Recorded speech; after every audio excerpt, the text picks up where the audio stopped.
Labda kwa kutazama kwako au kutembea kwako, unahisi kwamba mahitaji ya watu wa Nyali makuu ni kama yapi? Umetaja Kongowea market, eh?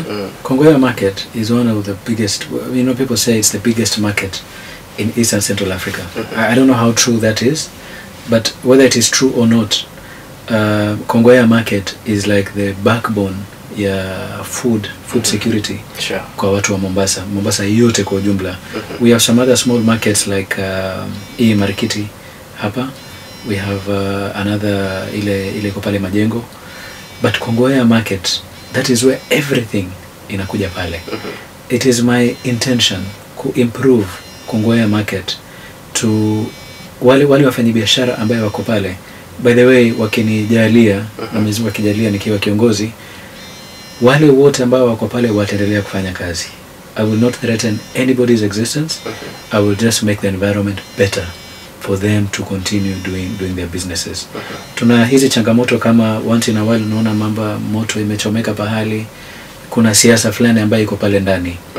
During my time, Mwenyezi Mungu akinijalia na watu wakinipa uwezo, nothing like that will happen, kwa sababu kuna siasa ya ardhi ambayo inaendelea pale. But we'll make sure that stops. Watu wafanye biashara yao, wajimudu kimaisha, wasaidie familia zao, na pia wasaidie economy ya Nyali na Mombasa kwa ujumla. Upande wa utalii, tuko na a lot of beach hotels na pia mahoteli za kitalii ambazo not necessarily beach hotels. Lakini changamoto kubwa ambayo iko ni kwamba hizi hoteli ziko Nyali, lakini hizo biashara haziandiki kazi watu wa Nyali. One of the things ambayo nitahakikisha inafanyika, biashara yoyote ambayo inafunguliwa upya Nyali, at least 70% of the people who are employed there must be people from Nyali. And it doesn't matter your tribe or your religion, as long as you live in Nyali. And by living in Nyali ni kadi yako ya kura. We just confirm with your voters card. Kama wewe ni mtu wa Nyali, the way basari inapewa ama driving, si inapewa watu wa Nyali peke yake. So we'll ensure kwamba that happens. Watu wa Nyali wanapewa kipaumbele. Another thing, one of the things I will also improve ni kwamba kuna hizi projects za CDF. If CDF will still be there in 2028, once we have taken over, is we have projects ambazo zinafanyika na CDF, lakini hizi projects we don't know nani wanazozifanya. Maybe there are people from Nyali, maybe they are not, but assuming they are not, katika time yangu kazi yoyote ambayo itakuwa inafanywa Nyali, any work itakuwa inafanywa na watu wa Nyali. And specifically, let's say kama ni kazi inafanywa Kongowea, itakuwa inafanywa na wakaazi wa Kongowea ambao wanaweza kufanya ile kazi.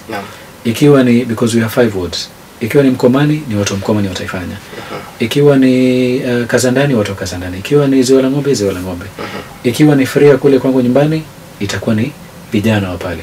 Kandarasi itakuwa inapewa kampuni za hiyo area, and condition ya kupewa hizo kandarasi ni kwamba watakaofanya zile kazi, the manual laborers, transport, all those things must be from the same ward. So that will help to improve the livelihoods ya vijana wetu ambao wengi wanalia kwamba hakuna kazi. But in a small way we can be able to create jobs for them. Na wao zile pesa ambazo watakazozipata waangalie watajimudu kivipi wao na familia zao.